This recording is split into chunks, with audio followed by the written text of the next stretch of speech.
السلام علیکم۔ شہریار کو اندازہ نہیں تھا کہ وہ کتنی دیر بے ہوش رہا۔ بس وہ تکلیف کا احساس تھا جو اسے ہوش میں لایا تھا۔ اسے یوں لگا تھا کہ اس کے پورے جسم میں سوئیاں سی چبھ رہی ہوں۔ لاشعوری طور پر اس نے ان سوئیوں کو اپنے جسم سے علیحدہ کرنے کی خواہش میں بازو میں ایک جگہ محسوس ہوتی چبھن کے مقام سے سوئی نکال کر پھینکنے کی کوشش کی تو اس کی انگلیوں نے کسی نرم اور لجلجی سی شے کا لمس محسوس کیا۔ اس نے پوری آنکھیں کھول کر ملگجی روشنی میں اس شے کو دیکھنے کی کوشش کی اور یہ دیکھ کر ایک جھرجری سی لے کر رہ گیا کہ وہ ایک جونک ہے جس کا لجلجا جسم اس کے خون سے بھر چکا ہے۔ اس نے ہاتھ میں موجود جونک کو دور اٹھا کر پھینکا اور پھر دیوانوں کی طرح اپنے جسم کے مختلف مقامات پر چپکی خون چوستی جونکوں کو نوچ نوچ کر دور پھینکنے لگا۔ ان جونکوں کی تعداد 1 درجن سے زیادہ تھی جنہیں اپنے جسم پر موجود پا کر اسے گن سی محسوس ہو رہی تھی۔ ان جونکوں کو خود سے علیحدہ کرنے کے بعد اس نے سکون کا سانس لیا ہی تھا کہ کمرے میں روشنی پھیل گئی۔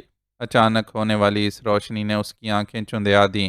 جب وہ اس روشنی میں دیکھنے کے قابل ہوا تو اس نے بھٹناگر کو اپنے سامنے پایا۔ کیا خیال ہے مسٹر، تم اپنے اور سلو کے بارے میں کچھ بتانے کو تیار ہو یا نہیں؟ بھٹناگر نے اس کی آنکھوں میں دیکھتے ہوئے سرد لہجے میں پوچھا۔ جواب میں وہ خاموش رہا۔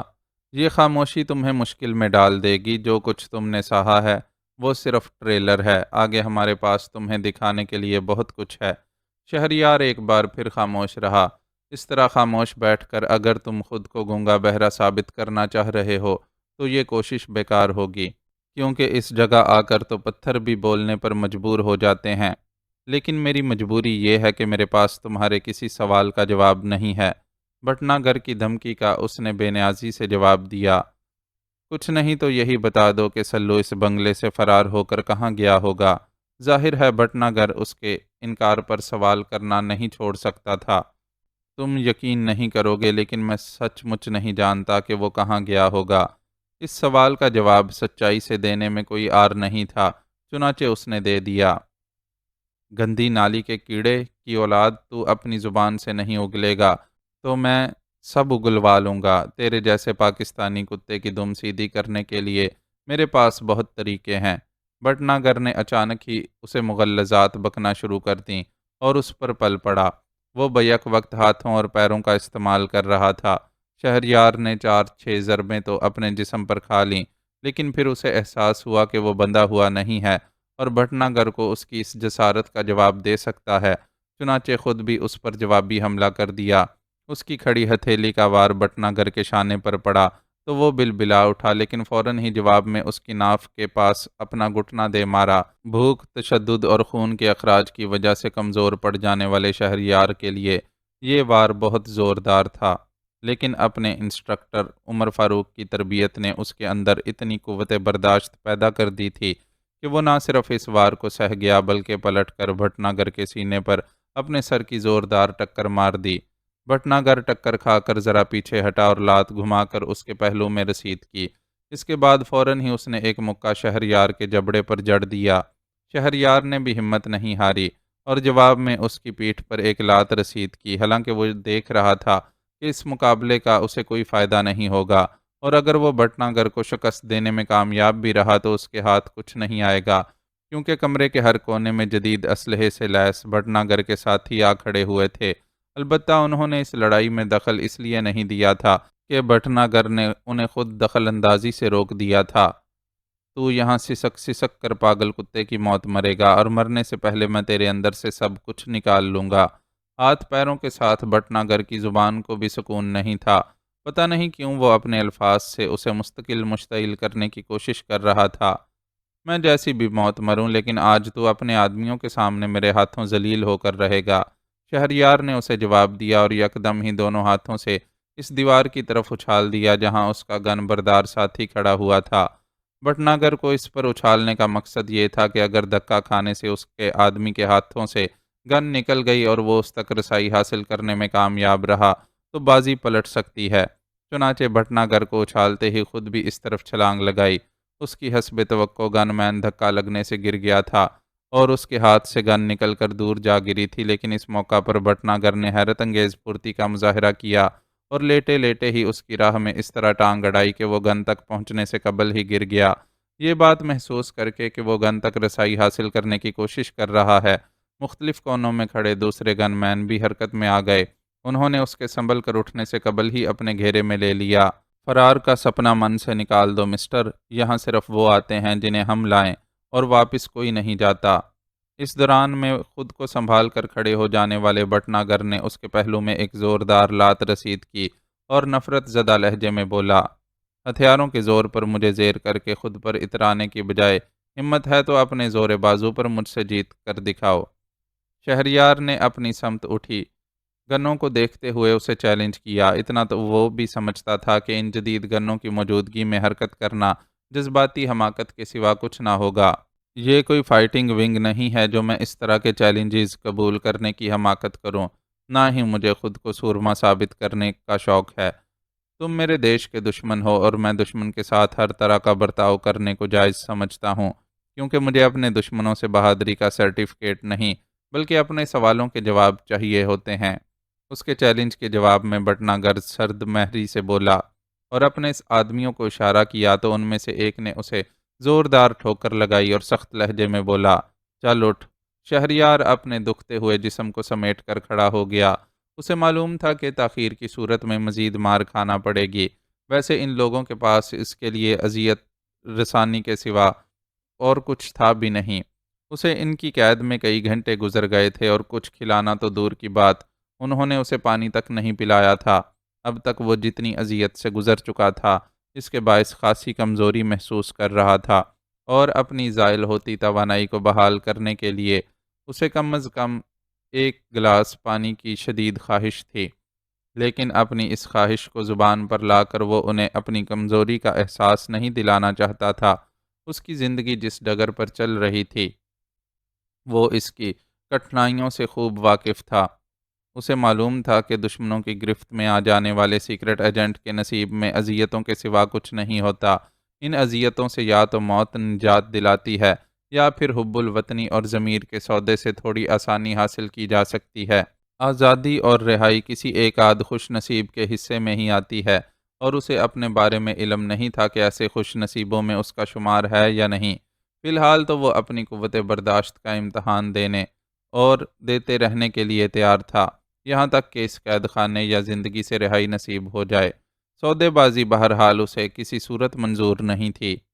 یہ چکر دیکھ رہے ہو نا، جب یہ چلنا شروع ہوگا تو پہلے تم اپنے شریر کو کسی تنے ہوئے تار کی طرح محسوس کرو گے، اور دھیرے دھیرے یہ تناؤ اتنا بڑھے گا کہ تمہارے شریر کا جوڑ جوڑ کھلنے لگے گا، تمہاری ساری ہڈیاں چٹک جائیں گی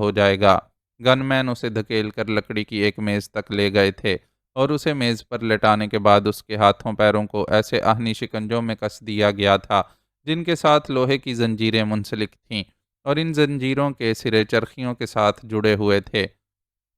راہ والوں نے اپنے دشمنوں سے راز اگلوانے کے لیے ٹھیک ٹھاک قسم کا عقوبت خانہ بنا رکھا تھا، جہاں اذیت رسانی کے جدید قدیم ہر طرح کے آلات موجود تھے۔ اس وقت اسے ایک قدیم طرز کے اذیت رسانی کے طریقے سے گزارا جانے والا تھا۔ چرخیاں دیکھ کر وہ خود بھی کافی کچھ سمجھ گیا تھا، باقی وضاحت بٹناگر نے کر دی تھی۔ شاید وہ جسمانی اذیت دینے سے قبل اسے اعصابی طور پر توڑ پھوڑ دینا چاہتا تھا، لیکن اسے اندازہ نہیں تھا کہ مد مقابل کو ایمان کی حرارت اور راہ کے دہشت گردوں کے لیے سخت نفرت نے اتنا سخت جان بنا دیا تھا کہ وہ اس کے جسم کو توڑ پھوڑ سکتے تھے، لیکن اس کے اعصاب پر حاوی ہونا ان کے بس کی بات نہیں تھی۔ سٹارٹ۔ بٹناگر نے اس کے چہرے پر خوف و دہشت کا کوئی تاثر نہیں دیکھا تو دانت کچکچاتے ہوئے اپنے ماتحت کو حکم دے دیا۔ فوراً ہی دونوں جانب نصب چرخیاں حرکت کرنے لگیں۔ ان کی حرکت بہت دھیمی تھی، شاید اس لیے کہ اذیت رسانی کا شکار ہونے والا ہمت ہار کر زبان کھولنے کی حامی بھر لے تو فوراً ہی اس سلسلے کو روک کر اسے بولنے کی مہلت دے دی جائے، ورنہ چرخیوں کے تیز چلنے کی صورت میں تو بہت تیزی سے بندہ اپنے انجام کو پہنچ سکتا تھا۔ ہیلو۔ ابھی زنجیروں کے کھچنے کی وجہ سے شہریار کے جسم میں تناؤ پیدا ہونا شروع ہوا ہی تھا کہ بٹناگر نے اپنے موبائل پر کسی کی کال ریسیو کی۔ یہ تو مجھے بھی معلوم ہے کہ اس نے بنگلے سے بھاگنے کے بعد بھائی جی سے کانٹیکٹ نہیں کیا تو مجھے کوئی نئی انفارمیشن دے۔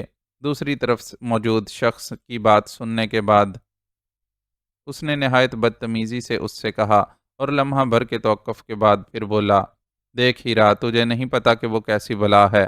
میں نے اسے اپنے ہاتھوں سے بنایا ہے، اس لیے میں اچھی طرح جانتا ہوں کہ اگر ہم اس کو پکڑنے میں ناکام رہے تو وہ ہمیں کتنی مشکل میں ڈال دے گا۔ چپے چپے پر اپنے آدمی پھیلا کر انہیں اس کی تلاش میں لگا دو۔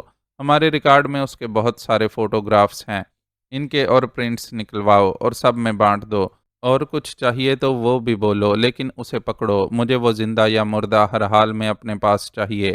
چیخ چیخ کر بولتا وہ خود کتنی اعصابی کشیدگی کا شکار ہے، یہ اس کے انداز سے ظاہر تھا۔ شہریار نے بھی اس گفتگو کا ہر لفظ سنا اور سمجھ گیا کہ ہنوز وہ لوگ سلو کی تلاش میں ناکام ہیں۔ میرے آدمی اسے نہیں ڈھونڈ سکے تو سالہ اگلے گا کہ وہ کہاں چھپا ہوا ہے۔ خون سے فارغ ہو کر بٹنا گر اس کی طرف متوجہ ہوا اور اس کے تنے ہوئے جسم پر ایک لات رسید کر دی۔ اب معلوم نہیں کہ اس نے قوت زیادہ لگائی تھی یا زخم وجود کے ساتھ تنی ہوئی حالت میں شہریار کو اس کی شدت زیادہ محسوس ہوئی اور اسے اپنی چیخ کو روکنے کے لیے باقاعدہ نچلے ہونٹ کو دانتوں میں بینچ کر اپنا منہ بند رکھنا پڑا۔ بٹنا گر نے دوسری لات اس کی بجائے اسٹریچر نما لکڑی کی اس میز پر ماری جس پر وہ لیٹا ہوا تھا۔ پایوں میں نصب پہیوں کی وجہ سے میز فوراً ہی حرکت کرتی ہوئی اس کے نیچے سے نکل گئی اور اس کا جسم ہوا میں معلق ہو گیا۔ لمحہ لمحہ بڑھتے تناؤ کے ساتھ معلق حالت میں رہنا بہت تکلیف دہ تھا۔ اس کے چہرے پر اذیت کے آثار نمودار ہونے لگے اور مساموں سے پسینہ پھوٹ پڑا۔ چرخی دھیمی رفتار سے مستقل چلتی رہی اور جسم میں تناؤ کی کیفیت میں بھی اسی حساب سے اضافہ ہوتا رہا، یہاں تک اسے محسوس ہوا کہ اس دو طرفہ کھنچاؤ کی وجہ سے یا تو اس کے جسم کے سارے جوڑ کھل جائیں گے یا وہ دو حصوں میں منقسم ہو جائے گا۔ اذیت اس انتہا کی تھی کہ اس کی قوت ارادی جواب دے گئی اور حلق سے چیخیں برآمد ہونے لگیں۔ کتنے ہی مضبوط اعصاب کا مالک سہی، لیکن بہرحال وہ تھا تو گوشت پوست کا بنا ہوا انسان جس کی برداشت کی بہرحال ایک حد ہوتی ہے۔ اس کی چیخیں نکلتی دیکھ کر بٹنا گر کے تنے ہوئے چہرے پر مسکراہٹ دوڑ گئی اور اس نے ہاتھ اٹھا کر چرخی روکنے کا اشارہ کیا۔ اذیت کا یہ سلسلہ رکا تو نڈھال سا شہریار ہانپنے کے انداز میں گہری گہری سانسیں لینے لگا۔ بٹنا گر نے اپنے ایک ماتحت کو اشارہ کیا تو اس نے شہریار کے منہ میں پانی کے چند قطرے ٹپکائے۔ شہریار نے پانی کے ان قطروں کو بےتابی سے اپنے حلق سے نیچے اتارا۔ تو پھر تم میرے سوالوں کے جواب دینے کو تیار ہو؟ بٹنا گر نے اس کے قریب آ کر بڑے زوم سے پوچھا، گویا اب اس کی طرف سے انکار ہو ہی نہیں سکتا تھا۔ تم میرے جسم کا ریشہ ریشہ الگ کر سکتے ہو، جسم سے میری روح نکال سکتے ہو، لیکن چند چھٹانک کی اس زبان سے وہ نہیں اگلوا سکتے جو تم سننا چاہتے ہو۔ شہریار نے نہایت نفرت سے اس کی بات کا جواب دیا تو ذلت کے احساس سے بٹنا گر کا چہرہ سرخ ہو گیا اور وہ چیخ کر بولا، چکر چلاؤ اور اب اس وقت تک نہیں روکنا جب تک اس کی آتما اس کے شریر کا ساتھ نہ چھوڑ دے۔ اس کا حکم صادر ہوتے ہی شہریار پر قیامت ٹوٹ پڑی اور ایک وقت ایسا آیا کہ وہ خود بھی اپنی بھیانک چیخیں سننے سے محروم ہو گیا۔ چودھری افتخار بھارت سے دبئی پہنچ گیا ہے۔ بکرے کی ماں کب تک خیر منائے گی؟ آخر کار اسے لوٹ کر یہاں آنا ہی ہے۔ ذیشان کی دی ہوئی اطلاع پر جاوید علی نے دانت کچکچا کر تبصرہ کیا، واپس تو خیر وہ ضرور آئے گا، ہمارے پاس اس کے خلاف کون سے ٹھوس ثبوت ہیں جو وہ ڈر کر یہاں کا رخ نہ کرے؟ ذیشان نے حقیقت بیان کی تو جاوید سوچ میں پڑ گیا اور پوچھا، طوائف کے قتل والے کیس کا کیا ہوا؟ اس میں تو چودھری چندا بھائی کے ساتھ نامزد مجرم تھا نا؟ میری ممبر سے اس سلسلے میں بات ہوئی تھی۔ اس کیس کے دونوں اہم گواہ اور مدعی چاندنی اور شاہد اس کے ہاتھ سے نکل گئے ہیں۔ انہوں نے چودھری اور چندا بھائی کے خلاف کیس واپس لینے کی درخواست دائر کر دی ہے۔ او نو! ذیشان کی دی ہوئی اطلاع نے اسے صدمہ پہنچایا۔ عمیر نے اس سلسلے میں معلومات تو کی ہوں گی، کیا ان دونوں کو ڈرا دھمکا کر کیس واپس لینے پر مجبور کیا گیا ہے؟ امکان تو یہی ہے، لیکن وہ دونوں اس سلسلے میں زبان نہیں کھول رہے ہیں۔ عمیر نے جگو کے ذریعے صورتحال جاننے کی کوشش کی تھی، لیکن کامیابی نہیں ہوئی۔ بس دونوں میاں بیوی کی ایک ہی رٹ ہے کہ اب وہ یہ کیس نہیں لڑنا چاہتے۔ ذیشان نے اسے بتایا تو وہ افسردہ ہو گیا۔ یہ بہت برا ہوا، قتل کے کیس سے چودھری نے اتنی آسانی سے اپنی جان چھڑا لی۔ اس جیسے جاگیرداروں کے لیے ایسے کیسز کی کوئی اہمیت نہیں ہوتی، وہ ان سے اپنی جان چھڑانے کے طریقے اچھی طرح جانتے ہیں۔ اس لیے تو مزے سے انسانی جانوں سے کھیلتے رہتے ہیں۔ ایک طوائف کی کیا حیثیت ہے؟ چودھری کے اعمال نامے میں تو نہ جانے کتنے معصوم اور بے گناہ انسانوں کا خون ناحق لکھا ہوا ہے، لیکن ہر بار وہ ثبوت اور گواہ نہ ہونے کی وجہ سے بچ نکلتا ہے۔ شہریار کے دور میں اس نے اساتذہ کے رہائشی مکان میں آگ لگوا دی تھی، جس کے نتیجے میں ایک نوجوان استاد منیب جل کر مر گیا تھا، لیکن چودھری کا کچھ نہیں بگڑا۔ گاؤں والوں میں سے کسی نے چودھری یا اس کے کارندوں کے خلاف گواہی دینے کی زحمت نہیں کی۔ ذیشان حقائق بیان کرتے ہوئے خود بھی خاصا تلخ ہو گیا۔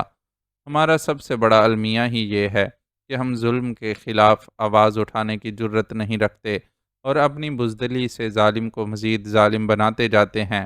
جاوید علی نے تبصرہ کیا اور خیال آنے پر پوچھا، آپ چودھری کی ٹیلی فون کالز بھی تو ٹیپ کروانے والے تھے، اس کام کا کیا ہوا؟ کوئی نتیجہ نہیں نکلا۔ ذیشان نے شانے اچکائے۔ حویلی کے لینڈ لائن سمیت چودھری اور اس کے خاص ملازمین کے موبائل فونز تک کی کالز چیک کی جا رہی ہیں، لیکن کہیں سے کوئی کلو نہیں مل رہا۔ ہمارے پاس کالز کی جو ریکارڈنگ پہنچ رہی ہے، ان میں چودھری کی کسی غیر قانونی سرگرمی کا نام و نشان بھی نہیں ہے۔ اس کا مطلب ہے کہ وہ پوری طرح چوکنا ہے اور اسے اندازہ ہے کہ فون پر کی جانے والی گفتگو اس کے لیے پریشانی کا باعث بن سکتی ہے، اس لیے وہ احتیاط کر رہا ہے۔ ذیشان کا جواب سن کر اس نے اپنا خیال ظاہر کیا، ایسا ہی لگتا ہے، لیکن مجھے تعجب اس بات پر ہے کہ پھر چودھری اپنے یہاں کے کام کیسے چلا رہا ہے۔ اسے کسی نہ کسی طرح اپنے آدمیوں کو ہدایات تو دینی پڑتی ہوں گی، ملازمین بھی اسے یہاں کی اطلاعات دیتے ہوں گے، لیکن جو ریکارڈنگز ہمارے پاس آئی ہیں ان میں کوئی سنگن نہیں ہے۔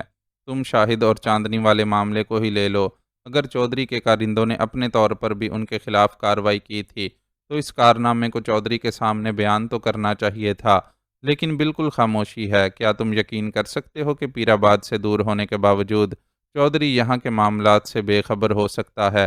ذیشان نے ایک اہم سوال اٹھایا۔ سوال ہی پیدا نہیں ہوتا۔ چودھری کے لیے پیر آباد کی اہمیت مسلم ہے۔ وہ دنیا میں کہیں بھی آوارہ گردی کرتا پھرے، لیکن لوٹ کر اسے ہر حال میں پیر آباد ہی آنا ہے۔ اس کا اصل راج پاٹ تو وہی ہے۔ جاوید علی نے بڑی بے ساختگی سے حقیقت پر مبنی جواب دیا۔ بس مجھے یہی تشویش ہے کہ وہ رابطے کا کون سا ذریعہ استعمال کر رہا ہے۔ اس کی تائید ملتے ہی ذیشان پرجوش ہو گیا۔ ہم نیٹ سے لے کر فیکس اور ٹیلی گرام تک رابطے کے کسی بھی ذریعے سے غافل نہیں ہیں، پھر بھی اندھیرے میں ہیں، تو اس کی کوئی تو وجہ ہوگی، بس وہ وجہ ہی معلوم نہیں ہو رہی۔ البتہ چودھری کا منشی اللہ رکھا جس موبائل کمپنی کی سم استعمال کرتا ہے، اس نے یہ عجیب و غریب بات بتائی ہے کہ بعض اوقات منشی کے موبائل فون کی گھنٹی بجتی ہے، لیکن جیسے ہی ریکارڈنگ مشین کام کرنا شروع کرے کال کٹ جاتی ہے۔ حیرت انگیز بات یہ ہے کہ ایسی کسی کال کا کھوج بھی نہیں ملتا کہ یہ کس نمبر اور علاقے سے کی جا رہی ہے۔ یہ تو واقعی بہت عجیب بات ہے سر۔ ذیشان کی بات سن کر وہ بے چین ہو گیا۔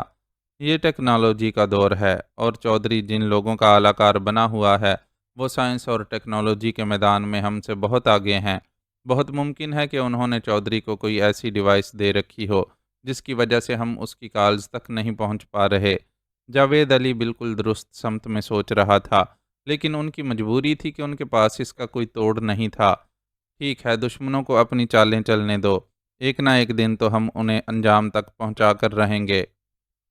ذیشان نے اپنے عزم کا اظہار کیا تو جاوید علی فوراً انشاءاللہ کہہ اٹھا۔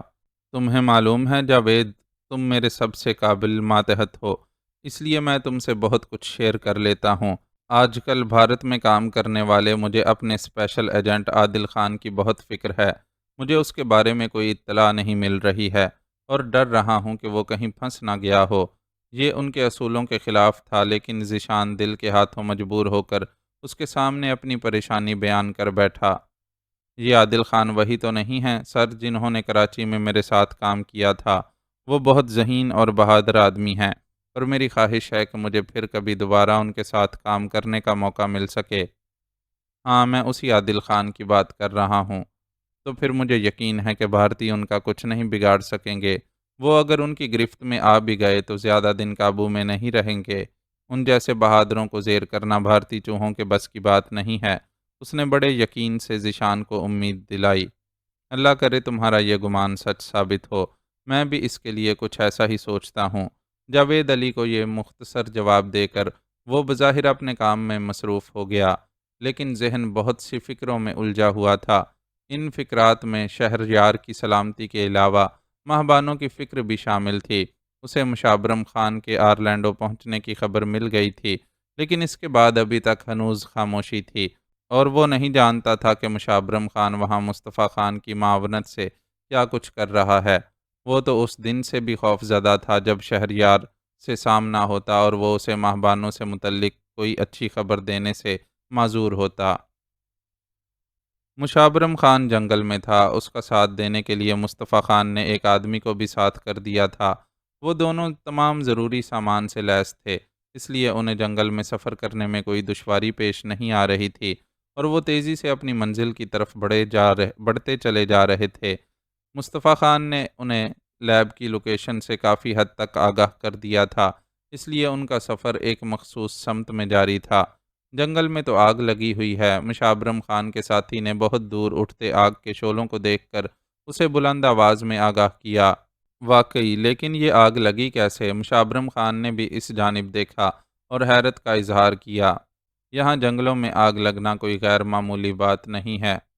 مختلف قدرتی عوامل کی وجہ سے ایسا ہوتا رہتا ہے، لیکن پریشانی کی بات یہ ہے کہ یہ آگ لگ بھگ اسی جگہ پر لگی ہوئی ہے جہاں لیب کی موجودگی کا امکان ہے۔ اس نے بتایا تو مشابرم خان کے چہرے پر پریشانی دوڑ گئی۔ اب ہم کیا کریں؟ ہمیں تو جانا ہی لیب کی طرف تھا۔ ہمارے پاس آگے بڑھنے کی گنجائش نہیں ہے۔ جنگل میں آگ بہت تیزی سے پھیلتی ہے۔ آگے بڑھنا خودکشی کے مترادف ہوگا۔ ہمارے پاس واپسی کے سوا کوئی چارہ نہیں ہے۔ فاہد نے حقیقت پر مبنی جواب دیا۔ لیکن ہم اس طرح ناکام کیسے واپس لوٹ سکتے ہیں؟ مصطفیٰ خان کو پورا یقین تھا کہ ماہبانوں کو اس لیب میں رکھا گیا ہے۔ اگر لیب جل رہی ہے تو ماہبانوں کی زندگی کو بھی تو خطرہ ہوگا۔ ہمیں اسے بچانے کے لیے کچھ کرنا چاہیے۔ مشابرم خان بے چین ہو گیا۔ تمہارا خدشہ غلط نہیں ہے، لیکن یہ بھی حقیقت ہے کہ ہم کچھ نہیں کر سکتے۔ اگر اپنی زندگیاں خطرے میں ڈال کر اس لڑکی کو بچا لینے کا امکان ہوتا تو میں کبھی انکار نہیں کرتا، لیکن یہ سچ ہے کہ اگر وہ اس وقت لیب میں موجود ہے تو دنیا کی کوئی طاقت اسے نہیں بچا سکتی۔ ہم بھی اس کی زندگی کے لیے کسی معجزے کی دعا کرنے کے سوا کچھ نہیں کر سکتے۔ وہ بہت حقیقت پسندی سے کام لے رہا تھا۔ مشابرم خان کو بھی قائل ہونا پڑا، کیونکہ بہت زیادہ فاصلہ ہونے کے باوجود اندازہ ہو رہا تھا کہ آگ کی شدت بہت زیادہ ہے اور کسی ذی روح کے بچنے کا امکان نہیں، لیکن پھر بھی اس کا دل وہاں سے واپسی کے لیے آمادہ نہیں ہو رہا تھا۔ ماہبانو کوئی عام لڑکی نہیں تھی، وہ شہریار عادل کی ایسی محبت تھی جس کا اس نے کبھی زبان سے اعتراف یا اظہار نہیں کیا تھا، لیکن اس کے ہر عمل سے ظاہر ہوتا تھا کہ وہ اس لڑکی کو دنیا کا ہر سکھ اور خوشی دینے کا خواہش مند ہے۔ شہریار جب حادثے کا شکار ہوا اور نامعلوم مدت کے لیے کومے کی حالت میں ہسپتال کے بستر پر لیٹ گیا تو اس وقت وہ اس کے ساتھ نہیں تھا۔ اسے ہر وقت یہ دکھ کھائے جاتا تھا کہ اگر میں اسی صاحب کے ساتھ ہوتا تو اپنی جان وار کر بھی انہیں بچا لیتا، لیکن قسمت نے اسے موقع نہیں دیا تھا۔ اب اسے موقع ملا تھا کہ شہریار نہ صحیح اس کی محبت کو بچا لے تو ساری راہیں مسدود ہو گئی تھیں۔ کیا سوچ رہے ہو یار؟ واپس چلو۔ یہاں آگ بجھانے کی کوششیں شروع ہوئیں تو ہم کسی کی نظروں میں آ جائیں گے اور جواب دہی کرنی پڑے گی کہ ہم بغیر پرمٹ کے جنگل میں کیا کر رہے ہیں۔ اسے سوچوں میں گھرا دیکھ کر فاہد نے اسے ٹوکا۔ تم واپس چلے جاؤ فاہد، میں ماہبانوں کو لیے بغیر واپس نہیں جا سکتا۔ آخر کار اس نے اپنا فیصلہ سنا دیا۔ احمقانہ باتیں مت کرو، اس وقت تم اس کے لیے کچھ نہیں کر سکتے۔ میرے ساتھ واپس چلو، ہمیں واپس جا کر سر سے حالات کے مطابق نئی ہدایات لینی ہوں گی۔ فاہد نے جھنجھلاتے ہوئے اسے سمجھانے کی کوشش کی، لیکن وہ ٹس سے مس نہیں ہوا۔ فاہد نے بے بسی سے اس کی جانب دیکھا اور پھر کچھ کہنے کے لیے لب کھولے، لیکن پھر وہ دونوں ہی چونک گئے۔ بلا شبہ وہ فائر کی ہی آواز تھی جو انہیں سنائی دی تھی۔ وہ دونوں ہی اسلحہ شناس تھے، اس لیے آواز سن کر بھی اندازہ لگا سکتے تھے کہ فائر رائفل یا شارٹ گن کی بجائے پسٹل سے کیا گیا ہے، اور ظاہر ہے شکاری حضرات پسٹل کا استعمال نہیں کرتے۔ آؤ دیکھتے ہیں۔ مشابرم خان فوراً ہی آواز کی سمت دوڑا۔ فاہد نے بھی اس کی پیروی کی۔ ایک فائر کے بعد انہیں کوئی دوسری آواز سنائی نہیں دی تھی، بس وہ اندازے سے ہی ایک سمت بڑھتے جا رہے تھے۔ بھاگتے ہوئے انہیں اس بات کا خیال رکھنا پڑ رہا تھا کہ ان کے قدموں تلے سوکھے پتے آ کر نہ چرمرائیں، کیونکہ انہیں کچھ معلوم نہیں تھا کہ آگے کیا صورتحال ہے اور انہیں دوست، دشمن یا غیر جانبدار میں سے کس کا سامنا کرنا ہے۔ وہ دیکھو، وہ کیا ہے؟ اچانک ہی فہد نے ایک سمت اشارہ کرتے ہوئے کہا، تو مشابرم خان نے بھی اس طرف نظر ڈالی۔ وہ ایک موٹر سائیکل تھی جو بری طرح ٹوٹ پھوٹ چکی تھی۔ صاف پتہ چل رہا تھا کہ اسے کوئی حادثہ پیش آیا ہے۔ موٹر سائیکل سے کچھ فاصلے پر انہیں آڑی ترچھی حالت میں پڑی ایک آدمی کی لاش بھی دکھائی دے گئی۔ لاش کی کھوپڑی ٹوٹی ہوئی تھی، جس سے بھیجا باہر آ گیا تھا۔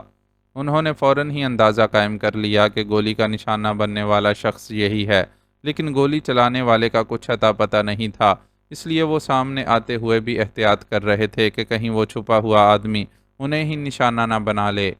درختوں کی آڑ سے چپ کے جائزہ لیتے ہوئے پہلے مشابرم خان کی نظر ایڈی پر پڑی۔ وہ دیکھو، وہاں ایک بچہ پڑا ہوا ہے۔ وہ شدید زخمی ہے، لیکن میرا اندازہ ہے کہ وہ ابھی زندہ ہے۔ اس کا سینہ حرکت کر رہا ہے۔ زخمی ایڈی کو دیکھ کر وہ پرجوش ہو گیا۔ میں جا کر اسے دیکھتا ہوں، تم یہیں رک کر مجھے کور دو اور ارد گرد پر نظر رکھو۔ اب اس کے لیے اپنی جگہ پر رکے رہنا ممکن نہیں تھا۔ ایک 7-8 سالہ بچے کو جنگل میں زخمی حالت میں بے یار و مددگار پڑا دیکھتے رہنا کسی بھی انسان دوست کے لیے ممکن نہیں ہوتا۔ فہد کی طرف سے کوئی جواب ملنے سے قبل ہی وہ درخت کے پیچھے سے نکل کر بچے کی طرف بڑھ چکا تھا۔ اس کے قریب پہنچ کر اس نے سب سے پہلے اس کی نبض چیک کی۔ نبض بہت آہستہ چل رہی تھی اور اندازہ لگایا جا سکتا تھا کہ اگر اسے فوری طبی امداد نہیں ملی تو وہ زندہ نہیں بچ پائے گا۔ لیکن اس جنگل سے ہسپتال تک پہنچنا بھی اتنا آسان نہیں تھا۔ وہ پیدل تھے اور انہیں جنگل کے قریب ڈراپ کر کے جانے والا ان کا ساتھی واپس لوٹ چکا تھا۔ ایڈی کا سر ذرا سا اوپر اٹھا کر اس نے پہلے اپنے پاس موجود پانی کی بوتل سے اس کے چہرے پر چھینٹے دیے، پھر بوتل اس کے ہونٹوں سے لگا دی۔ بہت تھوڑا سا پانی اس کے منہ کے اندر گیا اور زیادہ تر باچھوں سے بہہ گیا۔ پھر بھی مشابرم خان نے اپنی کوشش ترک نہیں کی اور اس کی ہتھیلیاں اور تلوے سہلا کر اسے ہوش میں لانے کی تدبیر کرتا رہا۔ اس عمل کے دوران اسے احساس ہوا کہ بچہ اس کے اندازے سے زیادہ زخمی ہے۔ اس کی بہت سی ہڈیاں ٹوٹ چکی تھیں اور کچھ بعید نہ تھا کہ اندرونی اعضاء کو بھی نقصان پہنچا ہو۔ پھر بھی وہ اپنی سی کوشش کر لینا چاہتا تھا، لیکن حقیقتاً اسے سمجھ نہیں آ رہی تھی کہ اسے کس طرح فرسٹ ایڈ دے۔ اس کا جسم بری طرح لہو لہان ہو رہا تھا اور لباس کی رنگت پر خون کی سرخی غالب آ گئی تھی۔ اس حالت میں یہ سمجھنا ہی مشکل تھا کہ اسے کہاں کہاں چوٹیں آئی ہیں۔ بس ایک اچھی بات یہ تھی کہ اس کا سر خاصی حد تک محفوظ تھا اور سر اور چہرے پر چند معمولی سی خراشوں کے علاوہ کوئی چوٹ نہیں آئی تھی۔ آخرکار اس کی کوششیں رنگ لائیں اور بچے کے منہ سے کراہیں نکلیں، لیکن اس کی آنکھیں اب بھی بند تھیں اور پپوٹے یوں حرکت کر رہے تھے جیسے وہ انہیں کھولنے کی کوشش کر رہا ہو۔ اے بچے، اٹھو، آنکھیں کھولو اور بتاؤ کہ تمہیں کیا ہوا ہے۔ مشابرم خان نے اس کے گال تھپ تھپائے تو وہ آنکھیں کھولنے میں کامیاب ہو گیا، لیکن ان آنکھوں میں شدید نکاہت تھی۔ حقیقتاً اس کا اتنا زیادہ خون بہہ چکا تھا کہ آنکھیں کھول لینا بھی ایک معجزہ ہی تھا۔ وہ صرف حالیہ حادثے میں ہی زخمی نہیں ہوا تھا، بلکہ اس سے قبل اسے ٹانگ میں گولی بھی لگ چکی تھی۔ گولی کا وہ زخم بھی اس حالیہ باغ دوڑ میں کھل گیا تھا اور خون کا بہاؤ دگنا ہو گیا تھا۔ بیٹا، تم کون ہو اور یہاں اس جنگل میں کیسے پہنچے؟ مشابرم خان نے محبت اور ہمدردی سے اسے دیکھتے ہوئے سوال کیا۔ ایک گائیڈ اور پھر افسران کے ڈرائیور کی حیثیت سے کام کرنے کی وجہ سے اس کی انگریزی کی استعداد اچھی تھی، اس لیے وہ اس معاملے میں کسی دشواری کا شکار نہیں تھا۔ میں تو پیدا ہی اس جنگل میں ہوا ہوں۔ مشابرم خان کے سوال کے جواب میں یہ جملہ کہہ کر ایڈی نے مسکرانے کی کوشش کی، لیکن تکلیف کے باعث بس ہونٹ بھینچ کر رہ گیا۔ کیا مطلب؟ مشابرم خان حیران ہوا۔ تم پتہ نہیں کون ہو، لیکن میری زندگی ختم ہونے والی ہے، اس لیے میں تمہیں سب کچھ بتا دیتا ہوں، اس امید پر کہ شاید تمہارے ذریعے یہ داستان باہر کی دنیا تک پہنچ جائے۔ اس کا انداز گفتگو مشابرم خان کو حیران کر رہا تھا۔ اس نے آج تک کسی بچے کو اس انداز میں بولتے ہوئے نہیں دیکھا تھا، لیکن وہ تو ایڈی تھا، پروفیسر ہنری کی تحقیق اور تجربات کا نتیجہ، جو اپنے 8 سالہ وجود میں جوان آدمی کا دماغ اور جذبات رکھتا تھا۔ اس جنگل میں زیر زمین ایک تجربہ گاہ ہے، جہاں نوزائیدہ بچوں اور حاملہ خواتین کو تجربات سے گزارا جاتا تھا۔ اس لیب کا انچارج پروفیسر ہنری تھا۔ اس کی خواہش تھی کہ وہ ایک ایسا بچہ ایجاد کر سکے جو دیکھنے میں تو بچہ ہی لگے لیکن اس کی کھوپڑی میں بڑے آدمی کا دماغ ہو۔ اس کی اس خواہش کے پیچھے کیا مقصد تھا یہ تو مجھے نہیں معلوم، لیکن یہ جانتا ہوں کہ اس چکر میں اس نے بڑا ظلم کیا اور انسانوں کے بچوں کو گنی پگ کی طرح اپنے تجربات کی نظر کر دیا۔ اس کے ظلم و ستم کا یہ سلسلہ پتہ نہیں کب تک جاری رہتا، لیکن خدا کی قدرت سے وہ ماہبانو نامی ایک ایسی حاملہ عورت کو اپنی تجربہ گاہ میں لانے کی غلطی کر بیٹھا جس کا شوہر اس سے دیوانہ وار محبت کرتا تھا۔ ماہبانو کا نام سن کر مشابرم خان بری طرح چونکا، لیکن ایڈی کو ٹوکنا مناسب نہیں سمجھا اور تسلی سے اس کے اختصار سے بیان کیے واقعات سنتا رہا۔ ایڈی نے اسے بتا دیا کہ کیسے اسلم ان لوگوں کو لے کر لیب سے نکلا اور پھر پروفیسر سے ٹکراؤ کے نتیجے میں اس کے ساتھ ہی ایک دلدل میں جا گرا۔ اس نے ماہبانو کو یہاں سے نکالنے اور پھر طارق کو گولی مار دینے تک کے سارے ضروری واقعات بیان کر دیے، لیکن اس کی آواز اتنی دھیمی تھی کہ مشابرم خان کو باقاعدہ اپنا کان اس کے ہونٹوں کے نزدیک لے جانا پڑا تھا۔ ایڈی کی زبانی اسلم کی موت اور ماہبانو کے زندہ بچ نکلنے کی اطلاع نے اسے بیک وقت افسوس اور خوشی کے جذبات سے ہمکنار کر دیا، اور وہ پہاڑوں کا بیٹا ہونے کے باوجود آنکھوں سے آنسو بہا رہا تھا۔ ان میں سے بہت سے آنسو ایڈی سے اظہار عقیدت کے لیے بھی تھے، جس نے اپنے نحیف و نزار وجود کے ساتھ ماہبانو کو طارق جیسے شیطان کے چنگل سے نکال دیا تھا۔ ہم تمہیں ہسپتال لے جاتے ہیں، وہاں تمہیں بہتر ٹریٹمنٹ ملے گا تو تم بچ جاؤ گے۔ اسے احساس ہو رہا تھا کہ ایڈی کی نبض پہلے کے مقابلے میں مزید سست ہو چکی ہے، پھر بھی اسے امید دلانے لگا، نہیں، مجھے مزید گنی پگ بن کر زندہ رہنا منظور نہیں ہے، ویسے بھی اب میرا وقت پورا ہو گیا ہے، تم ہمت کر سکو تو یہ داستان دنیا کے سامنے لے آنا۔ ایڈی نے اپنی آنکھوں کی بجھتی روشنی میں امید کا دیا جلاتے ہوئے اس سے کہا، تو اسے یقین دلانے کے لیے مشابرم خان نے اپنا ہاتھ اس کے ہاتھ پر رکھ دیا۔ میں تم سے وعدہ کرتا ہوں دوست کہ ایک دن یہ راز دنیا کے سامنے لا کر دنیا کی سب سے مہذب قوم ہونے کا دعویٰ کرنے والوں کی اخلاقی پستی اور مجرمانہ ذہنیت کو ضرور عریاں کروں گا، کیونکہ تم میرے محسن ہو اور تم نے جس لڑکی کی جان بچائی ہے وہ مجھے اپنی سگی بہن کی طرح عزیز ہے۔ ایڈی سے وعدہ کرتے ہوئے مشابرم خان جذباتی ہو گیا۔ اب مجھے اطمینان ہو گیا، لیکن یاد رکھنا کہ سب سے پہلے اپنی بہن کی حفاظت کا بندوبست کرنا ہے تمہیں۔ وہ اس جنگل سے نکل جانے کے باوجود پوری طرح محفوظ نہیں ہے۔ اپنے جرم پر پردہ ڈالنے کے لیے یہ لوگ ضرور اس تک پہنچنے کی کوشش کریں گے۔ اس نے کسی سمجھدار آدمی کی طرح مشابرم خان کو نصیحت کی، پھر اس سے تھوڑا سا پانی پلانے کی درخواست کر بیٹھا۔ مشابرم خان نے بوتل کا ڈھکن کھول کر اس کے ہونٹوں سے لگائی۔ ایڈی نے ایک گھونٹ حلق سے نیچے اتارا اور پھر ایک زوردار ہچکی لے کر آنکھیں موند لیں۔ باقی کا پانی اس کی باچھوں سے بہہ گیا۔ مشابرم خان بوتل رکھ کر اسے دیوانہ وار ٹٹولنے لگا، لیکن اس کے چھوٹے سے وجود میں کہیں زندگی کی کوئی رمق موجود نہیں تھی۔ ہمیں یہاں سے چلنا ہوگا خان، فہد جو نہ جانے کب اس کے پیچھے آ کھڑا ہوا تھا اس کے شانے پر ہاتھ رکھ کر بولا تو وہ ہوش میں آیا اور ایڈی کا سر آہستگی سے واپس زمین پر رکھ دیا۔ اس معصوم و مظلوم وجود کو یوں چھوڑ کر جانا اس پر گراں گزر رہا تھا، لیکن وہ مجبور تھا۔ ایڈی کی وصیت پر عمل کرنے اور ماہبانوں کی سلامتی کا انتظام کرنے کے لیے ان کا جلد از جلد یہاں سے نکل جانا ہی بہتر تھا، ورنہ تاخیر کی صورت میں وہ خود بھی پھنس سکتے تھے۔ وہ فہد کے ساتھ واپسی کی راہ پر گامزن ہوا تو دل بری طرح بوجھل تھا۔ کیا خبر ہے ڈاکٹر؟ کلینک کی انتظار گاہ میں بیٹھی کشور نے ڈاکٹر کی شکل دیکھتے ہی سوال کیا، تو ڈاکٹر تسلی آمیز انداز میں دھیرے سے مسکرایا اور ٹھہرے ہوئے لہجے میں بولا، آپ کے دونوں مریض خطرے سے باہر ہیں۔ خاتون سے ملاقات میں تو فی الحال کچھ وقت لگے گا، لیکن آپ چاہیں تو مسٹر شاہ سے مل سکتے ہیں۔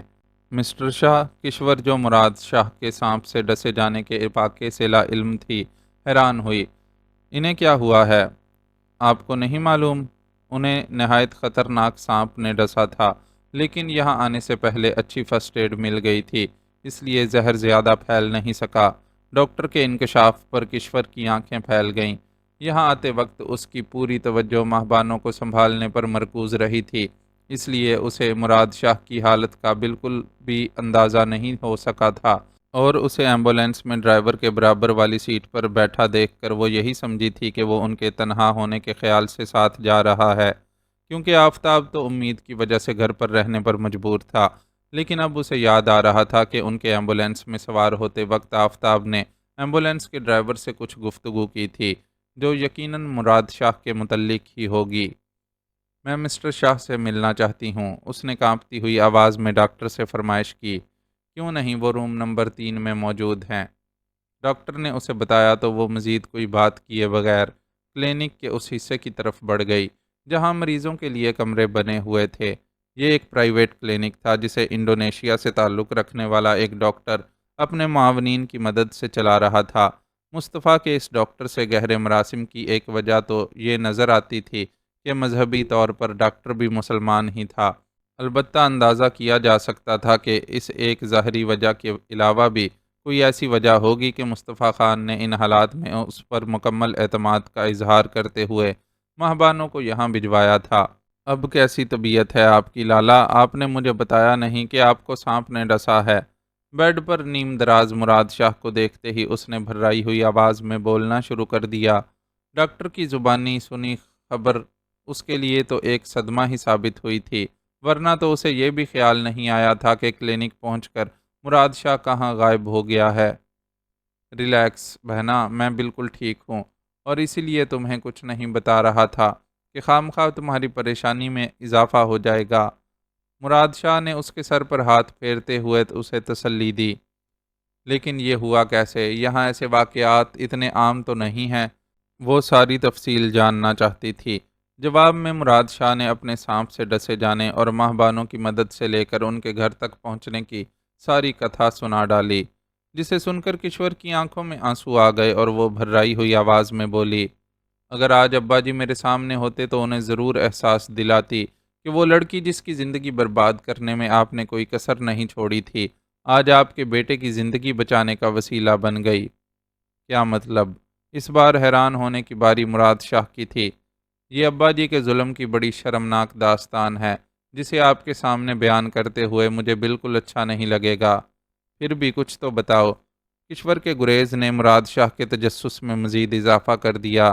اس کے اصرار پر کشور نے مختصراً مناسب الفاظ میں ماہبانوں کی داستان حیات سنا ڈالی۔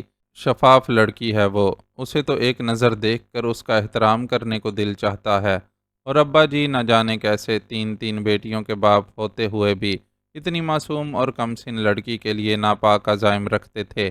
اپنے باپ کے کردار سے آگاہ ہونے کے باوجود اسے دلی رنج ہوا۔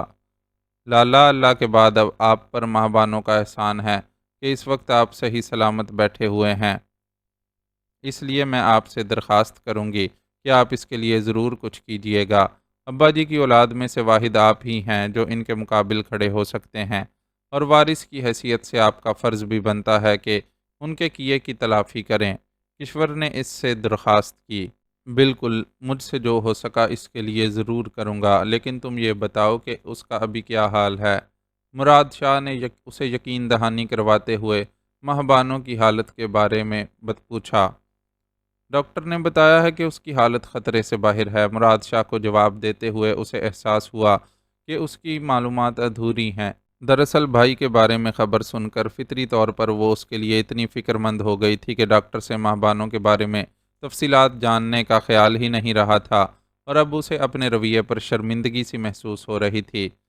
میں بالکل ٹھیک ہوں، تم جاؤ اور اس کی خیر خبر لو۔ مراد شاہ نے اس کی کیفیت کو سمجھتے ہوئے رسان سے کہا تو وہ کمرے سے نکل گئی اور انکوائری سے ماہبانوں کا کمرہ معلوم کر کے وہاں پہنچ گئی۔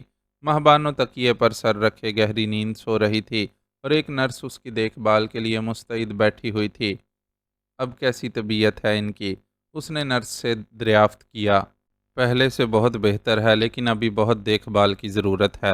کیس خاصا مشکل تھا اور ان کی حالت کو مزید مشکل بنا دیا تھا۔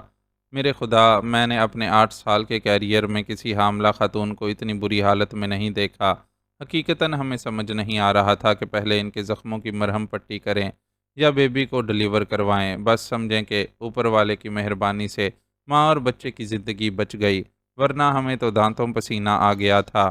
نرس نے گویا کانوں کو ہاتھ لگا لیے۔ ان کے ہاں کیا ہوا ہے؟ بیٹا یا بیٹی؟ کشور نے تجسس سے پوچھا۔ بیٹا ہے، لیکن ابھی ہم نے انڈر آبزرویشن رکھا ہوا ہے، نرس نے اسے اطلاع دی۔ اس کی جان کو کوئی خطرہ تو نہیں ہے نا؟ اصل میں اس لیے پوچھ رہی ہوں کہ پری میچور بچے عام طور پر بہت کمزور ہوتے ہیں اور ان کا سروائیو کرنا مشکل ہو جاتا ہے۔ سوال کرنے کے ساتھ ہی اس نے وضاحت بھی پیش کی۔ ماہ بانو ان کی گفتگو سے بے نیاز بے خبر سوئی ہوئی تھی، اور یقیناً ایسا سکون دواؤں کے استعمال کی وجہ سے تھا۔ ارے نہیں، صحت کا کوئی مسئلہ نہیں ہے۔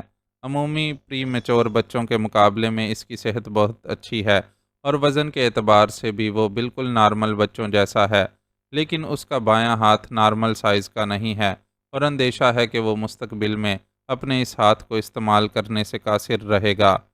ڈاکٹرز جائزہ لے رہے ہیں کہ اس میں کوئی اور کمی یا پیچیدگی تو نہیں ہے۔ نرس نے پروفیشنل انداز میں آگاہ کیا تو کشور افسردہ ہو گئی، اور اسے دکھ ہونے لگا کہ اتنی تکلیفوں کے بعد ماہ بانوں کو ملنے والی یہ خوشی بھی ادھوری ہی ہے۔ اسی وقت دروازہ نوک کر کے بلقیس اندر داخل ہوئیں۔ کیسی ہے مہرین؟ انہوں نے ماہ بانوں کا وہ نام لے کر پوچھا جو اس کے پاسپورٹ پر درج تھا۔ چونکہ ان کی مخاطب کشور تھی، اس لیے اس نے انہیں تمام تفصیلات سے آگاہ کر دیا۔ او مائی گاڈ، میرے پاس بھی اس کے لیے کوئی اچھی خبر نہیں ہے، انہوں نے افسوس سے کہا، اور بتانے لگیں۔ مصطفیٰ کو اطلاع ملی ہے کہ اسلم کی ڈیتھ ہو گئی ہے۔ وہ ایک دلدل میں گر گیا تھا جہاں سے اسے نکالا نہیں جا سکا۔ ان کی دی اس اطلاع نے کشور کو لرزا کر رکھ دیا۔ میرے اللہ، یہ لڑکی آخر اتنے صدمے ایک ساتھ کیسے برداشت کرے گی؟ وہ سخت متفکر تھی۔ ہمیں اسے حوصلہ دینا ہوگا، یوں بھی یہ بہت باہمت لڑکی ہے، جلد یا بدیر اللہ کی رضا میں راضی ہو جائے گی۔ وہ مالک اپنے بندوں کو آزمائش میں ضرور ڈالتا ہے، لیکن ان پر ظلم نہیں کرتا۔ مجھے یقین ہے کہ اس اتنی پیاری لڑکی کے لیے ان دکھوں کے بعد کوئی بہت اچھا صلہ رکھا ہوگا اس نے۔ مسز بلقیس مصطفیٰ زیادہ بردبار خاتون تھیں، اس لیے فوراً ہی خود کو سنبھال لیا اور مثبت انداز میں سوچنے لگیں۔ ان کی سوچ سے کشور کو بھی ڈھارس ملی، اور ساتھ ہی یہ تسلی بھی ہو گئی کہ وہ بلقیس کے ساتھ مل کر اس صورتحال سے زیادہ اچھی طرح نمٹ سکیں گی۔ کسی کو حوصلہ دینے کے لیے انسان کے اپنے پاس بھی حوصلہ ہونا ضروری ہوتا ہے، اور اس وقت بلقیس اس کا حوصلہ بن گئی تھی۔ وہ بے لباسی کی حالت میں ٹھنڈے فرش پر پڑا ہوا تھا، اور جوڑ جوڑ دکھتے جسم میں فرش کی ٹھنڈک اتر کر درد کے احساس کو مزید سوا کر رہی تھی۔ بھوک، پیاس اور تشدد نے جسم کو اتنا نڈھال کر دیا تھا کہ کروٹ بدلنے کو بھی دل نہیں چاہتا تھا، اور ہوش میں ہونے کے باوجود وہ بالکل بے سدھ پڑا ہوا تھا۔ صرف آنکھیں تھیں جو حلقوں میں حرکت کر رہی تھیں، لیکن ان کے سامنے بھی دھند سی چھائی ہوئی تھی، اور کوئی منظر صاف نظر نہیں آتا تھا۔ یکدم ہی اسے دھند کے اس پار حرکت کا احساس ہوا۔ کوئی تھا جو دروازہ کھول کر اندر آیا تھا۔ وہ بصارت پر زور دے کر آنے والے کو دیکھنے کی کوشش کرنے لگا۔ اس کی نظروں نے سب سے پہلے سیاہ رنگ کی اس چادر کو فوکس کیا جس پر نیلے رنگ کے چھوٹے چھوٹے پھول کڑے ہوئے تھے۔ وہ چونک گیا۔ اس قید خانے میں بھلا عورت کا کیا کام تھا؟ حیرت زدہ سا چادر میں لپٹے اس حیولے کو اپنی طرف بڑھتا دیکھتا رہا، جس کے نقش و نگار واضح نہیں تھے، لیکن یہ چادر اس کے لیے ضرور آشنا تھی۔ میں نے اس چادر کو کہاں دیکھا ہے؟ اس نے اپنی یادداشت پر زور دیا، اور پھر یکا یک ذہن میں جھماکا ہوا۔ یہ چادر تو اس نے بلتستان کے سفر کے دوران بشام ہوٹل میں قیام کرنے پر ایک ویٹر سے خرید کر ماہ بانو کو دی تھی۔ وہ ویٹر اپنے گھر کی عورتوں کے ہاتھوں تیار کردہ دستکاری کے نمونے گاہکوں کو فروخت کر کے اضافی آمدنی حاصل کرتا تھا۔ اسے یہ چادر ماہ بانو کے لیے اتنی پسند آئی کہ فوراً ہی خرید لی، اور واقعی چادر ماہ بانو پر سج گئی تھی۔ لیکن یہاں کون تھا جو وہ چادر پہنے اس کے سامنے چلا آیا تھا؟ وہ اپنی پوری جان آنکھوں میں سمو کر دھند سے ابھرتی اس شبیہ کو دیکھنے لگا، اور جب اس کے نقش و نگار واضح ہوئے تو گویا شادی مرگ میں مبتلا ہو گیا۔ ماہ بانو، تم یہاں کیسے؟ اس نے استجاب و خوشی کی ملی جلی کیفیت میں پوچھا۔ میں آپ کے لیے آئی ہوں۔ آپ اتنی تکلیف میں تھے کہ میں آپ سے دور رہ ہی نہیں سکی، اور سب چھوڑ چھاڑ کر آپ کے پاس چلی آئی۔ وہ اس کے قریب دوزانوں بیٹھتی ہوئی اپنی شیریں آواز میں بولی تو وہ خوش ہو گیا۔ کسی کے لیے آپ اتنے اہم ہوں کہ وہ آپ کے لیے سب چھوڑ دے، یہ احساس ہوتا ہی بہت خوش کن ہے۔ لیکن اس کی خوشی پل بھر کی ہی تھی، کیونکہ اسے کچھ یاد آ گیا تھا۔ تمہیں یہاں نہیں آنا چاہیے تھا ماہ بانو، تم اب اسلم کی ہو، تم پر بس اس کا حق ہے۔ دل پر جبر کر کے اس نے ماہبانوں کو ٹوکا۔ نہیں، مجھ پر سب سے پہلے آپ کا حق ہے، کیونکہ میرا آپ سے دل کا رشتہ ہے، اور یہ رشتہ سب رشتوں پر بھاری ہوتا ہے۔ وہ جو اس کی ہر بات پر سر تسلیم خم کر دیا کرتی تھی، ضدی لہجے میں بولی، دنیا ان باتوں کو نہیں مانتی۔ اس نے کمزور سے لہجے میں اسے سمجھانے کی کوشش کی، اور میں دنیا کو نہیں مانتی۔ وہ مزید ضدی ہوئی، اچھا چھوڑو اس بحث کو، مجھے تھوڑا سا پانی پلا دو، حلق بالکل خشک ہو رہا ہے۔ اس نے بحث ٹالنے کے لیے فرمائش کی، یوں بھی اسے بہت شدید پیاس لگ رہی تھی۔ اس کے فرمائش کرتے ہی ماہ بانو نے پانی کا بھرا ہوا گلاس اس کے ہونٹوں سے لگا دیا۔ اس نے بہت بے چینی سے گلاس سے گھونٹ بھرنے کی کوشش کی، لیکن جانے کیا ہوا کہ گلاس ماہ بانو کے ہاتھوں سے چھوٹ کر زمین پر گر گیا اور سارا پانی بہہ گیا۔ نہیں، وہ زور سے چیخا، اور پھر اس کی آنکھ کھل گئی۔ کھلی آنکھوں سے نظر آنے والے عقوبت خانے کے منظر میں ماہ بانو تھی، اور نہ ہی زندگی کو رواں رکھنے والا پانی۔ وہ محض ایک خواب دیکھ رہا تھا، ایسا خواب جو اس کے دل کے چور خانوں میں چھپی تصویر کو سامنے لے آیا تھا۔ عام حالات میں اسے اپنے اعصاب پر اتنا قابو رہتا تھا کہ وہ کبھی ماہ بانو کے خیال کو خود پر حاوی نہیں ہونے دیتا تھا۔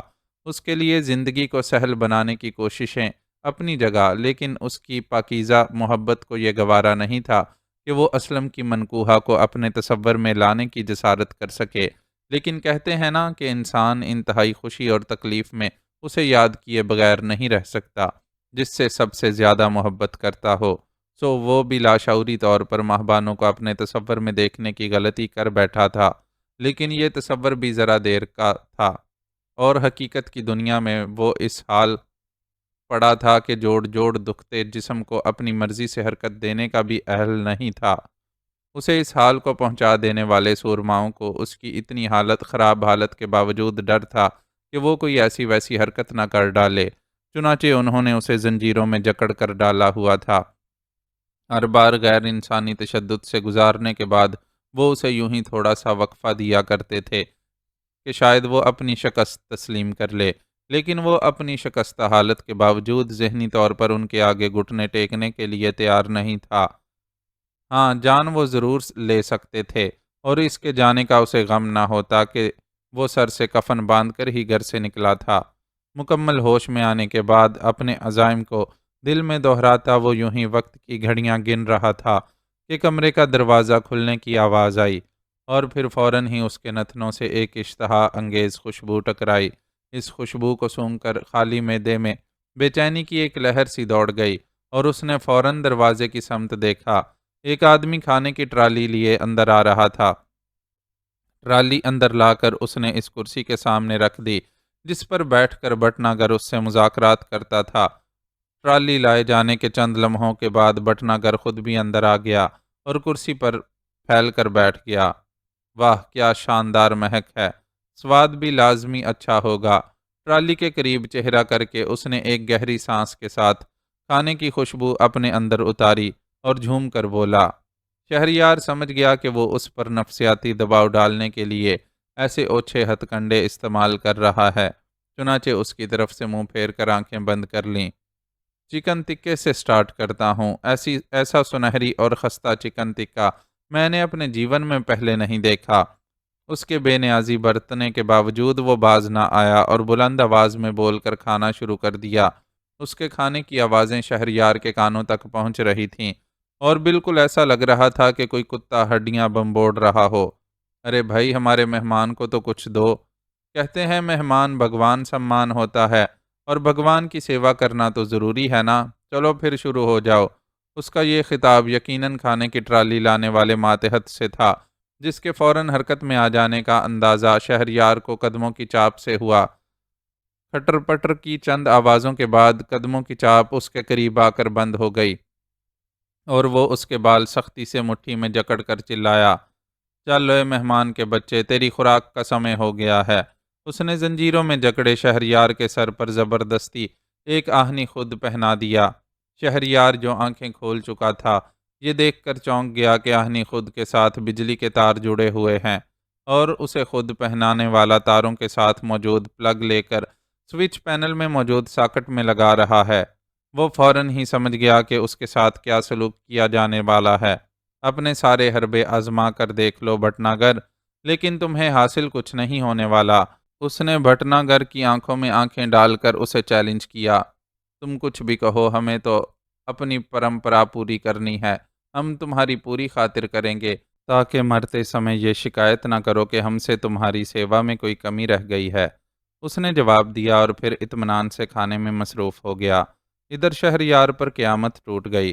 بجلی کے وہ جھٹکے کتنی دیر تک اسے دیے گئے وہ صحیح حساب تو نہیں لگا سکا، لیکن حقیقتاً اس پر سے ایک قیامت گزر گئی تھی۔ ہمیشہ کی طرح اول اس نے ضبط سے کام لینے کی کوشش کی اور چیخوں کو حلق میں ہی گھونٹتا رہا، لیکن پھر اس کی یہ کوشش ناکام ہو گئی اور حلق سے چیخیں برآمد ہونے لگیں۔ فوراً ہی برقی رو منقطع کر دی گئی۔ وہ ہانپتے ہوئے خود کو سنبھالنے کی کوشش کرنے لگا۔ چند سیکنڈ کے اندر اندر اس کی حالت بری ہو گئی تھی اور اب پورا جسم پسینے میں بھیگ رہا تھا۔ اپنی ہار مان کر سب کچھ بتانے کا وعدہ کرو تو میرے ساتھ اس کھانے میں شریک ہو سکتے ہو، ورنہ ہمیں تمہاری کچھ نہ کچھ خاطر تو کرنی ہی ہے۔ بھٹناگر جو اپنے لیے جام تیار کرتے ہوئے اس کی حالت کا بغور جائزہ لے رہا تھا، بیک وقت ترغیب اور دھمکی دیتے ہوئے بولا، تجھ جیسے حرام کے پلے کے ساتھ کھانے میں شریک ہونے کے مقابلے میں مجھے اپنی جان سے جانا منظور ہے۔ شہریار نے نفرت سے جواب دیا، جسے سن کر بھٹناگر کا چہرہ اہانت کے احساس سے سرخ پڑ گیا۔ اس کے دماغ کا علاج کرو، اس نے اپنے ماتحت کو حکم دیا، اور ایک بار پھر شہریار کو اس قیامت سے گزرنا پڑا۔ اس بار دورانیہ پہلے کے مقابلے میں زیادہ تھا۔ درمیان میں وقفہ دے کر اس سے زبان کھولنے کے بارے میں پوچھا گیا اور انکار پر دوبارہ اس اذیت سے گزارا گیا۔ نامعلوم کتنی بار وہ اس اذیت ناک مرحلے سے گزرا اور آخر کار بے ہوشی کی باہوں میں جا کر ہی پناہ پائی۔ بے ہوشی کا یہ دورانیہ کتنی مدت پر محیط تھا، یہ اندازہ لگانے کے لیے اس کے پاس کوئی پیمانہ نہیں تھا۔ اسے جس جگہ رکھا گیا تھا وہاں ہر وقت نیم تاریکی رہتی تھی، اور روشنی صرف اس وقت کی جاتی تھی جب وہ لوگ اس پر کوئی نیا ستم توڑنے کے لیے اس عقوبت خانے میں قدم رکھتے تھے، لیکن ابھی تک اسے توڑنے میں کامیاب نہیں ہو سکے تھے۔ ہوش میں آتے ہی اسے عجیب سا احساس ہوا، پھر فوراً ہی اس کی وجہ بھی سمجھ میں آ گئی۔ وہ ہوش میں خود نہیں آیا تھا بلکہ لایا گیا تھا، اور اس کا ثبوت اس کا تر چہرہ تھا۔ اٹھ جاؤ یار، اتنی دیر لگائی تو بڑی مشکل ہو جائے گی۔ ابھی اس نے اپنی زنجیریں کھولتے ہیولے کو دیکھا ہی تھا کہ اس کی آواز سن کر چونک گیا۔ وہ 100% سلو کی آواز تھی، لیکن وہ پھر بھی بے یقینی کا شکار ہونے لگا، اور ایسا محسوس ہوا کہ ماہبانوں کی طرح وہ سلو کو بھی حالت خواب میں دیکھ رہا ہے۔ ہری اپ، ابھی ہمیں یہاں سے نکلنا بھی ہے۔ سلو نے اس کا چہرہ تھپ تھپایا تو اسے یقین آیا کہ وہ کوئی خواب نہیں دیکھ رہا ہے۔ اس نے تیزی سے اپنی جگہ سے اٹھنے کی کوشش کی، اور اس کوشش پر اس کی ہر ہڈی نے بھرپور احتجاج کیا۔ تشدد اور مستقل بندے رہنے کی وجہ سے اس کا جسم فوری طور پر حرکت کرنے کے قابل نہیں تھا۔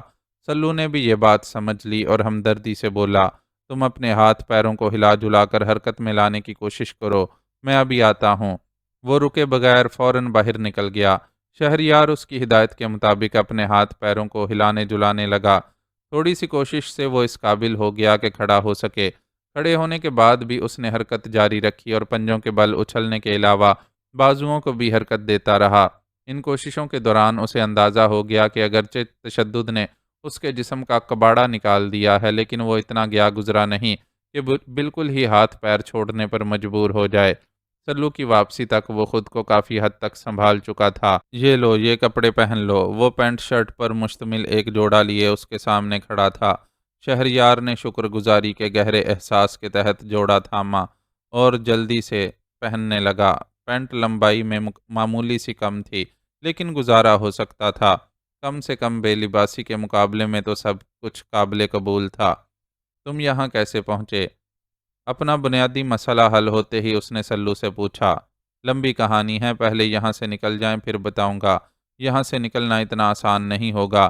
اس وقت ہم راہ کے ایک ٹھکانے پر موجود ہیں، اور یہاں ہمیں کسی بھی وقت مشکل کا سامنا کرنا پڑ سکتا ہے۔ سلو نے اسے جواب دیا اور ساتھ ہی ایک پسٹل بھی تھما دیا۔ خود اس کے اپنے ہاتھ میں ایک شارٹ گن موجود تھی۔ یہ وہ اسلحہ تھا جو وہ مون ہوٹل سے اپنے ساتھ لے کر چلے گئے تھے، لیکن شہریار پھنس جانے کی وجہ سے اس سے محروم ہو گیا تھا۔ جبکہ سلو پہلے ہی فرار ہو جانے کی وجہ سے اپنے پاس موجود اسلحہ بھی ساتھ لے جانے میں کامیاب ہو گیا تھا۔ وہ فرار ہو کر کہاں گیا تھا اور پھر یہاں کیسے پہنچا تھا، فی الحال یہ سب معلوم کرنے کا موقع نہیں تھا، اور وہ قدم سے قدم ملائے سلو کے ساتھ اس عقوبت خانے سے باہر جا رہا تھا۔ عقوبت خانہ زیر زمین قائم کیا گیا تھا، اس لیے وہاں دن میں بھی اندھیرا رہتا تھا۔ وہ سلو کے ساتھ سیڑھیاں چڑھ کر اوپر آیا تو تہہ خانے کے آہنی دروازے کے قریب ایک آدمی عریاں حالت میں پڑا نظر آیا۔ اس کی کھوپڑی چٹکی ہوئی تھی، جو یقیناً شارٹ گن کے دستے سے لگائی گئی چوٹ کا نتیجہ تھی۔ وہ سمجھ گیا کہ اس کے جسم پر موجود لباس بھی اسی شخص کا ہے۔ یہاں کتنے لوگ ہیں مجھے ٹھیک سے اندازہ نہیں ہے، میں سیدھا تم تک آیا تھا تاکہ دونوں مل کر یہاں سے نکلنے کی تدبیر کر سکیں۔ سلو نے سرگوشی میں اسے بتایا اور وہ دونوں دروازہ کھول کر باہر نکل گئے۔ باہر نکلنے کے بعد انہوں نے دروازہ بند کر دیا۔ عریاں پہرے دار کی لاش بھی بند دروازے کے پیچھے ہی چھپ گئی۔ اب وہ ایک کوریڈور میں تھے جو فی الحال سنسان پڑا ہوا تھا۔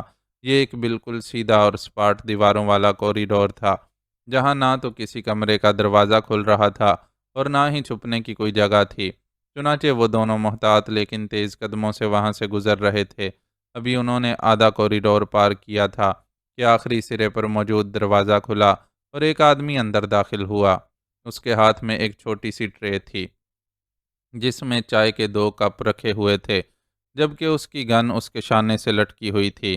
قیاس کیا جا سکتا تھا کہ وہ پہرے دار کا ساتھی تھا جو چائے لینے گیا ہوا تھا اور اس کی غیر موجودگی میں یہاں بازی پلٹ گئی تھی۔ پورے اطمینان سے واپس آتے ہوئے وہ اس منظر کا گمان بھی نہیں کر سکتا تھا جو اس کے سامنے تھا۔ چنانچہ پہلے رد عمل کے طور پر اس نے یوں منہ کھولا جیسے اپنے سامنے بھوت دیکھ لیا ہو، پھر چائے کی ٹرے ہاتھ سے چھوڑ کر گن سنبھالنی چاہی، لیکن اس سے قبل ہی سلو حرکت میں آ چکا تھا۔ اس نے کسی چیتے کی سی پھرتی سے جست لگائی اور آنے والے کے گن سنبھالنے سے پہلے اس پر جا پڑا۔ اگلے لمحے وہ اس کے نیچے تھا اور سلو ایک ہاتھ سے اس کا منہ دبوچے دوسرے سے اسے تابڑ توڑ مکے مار رہا تھا۔ اس دوران میں شہریار بھی حرکت میں آیا اور دروازے کے قریب جا کر باہر جھانکا۔ کہیں کسی کے کوئی آثار نظر نہیں آ رہے تھے۔ اس نے دروازہ بند کر لیا اور پلٹ کر سلو کی طرف دیکھا۔ وہ اپنے شکار کی اچھی خاصی درگت بنا چکا تھا اور اسی طرح اس پر چھا گیا تھا کہ اسے جوابی رد عمل ظاہر کرنے کی بھی مہلت نہیں ملی تھی۔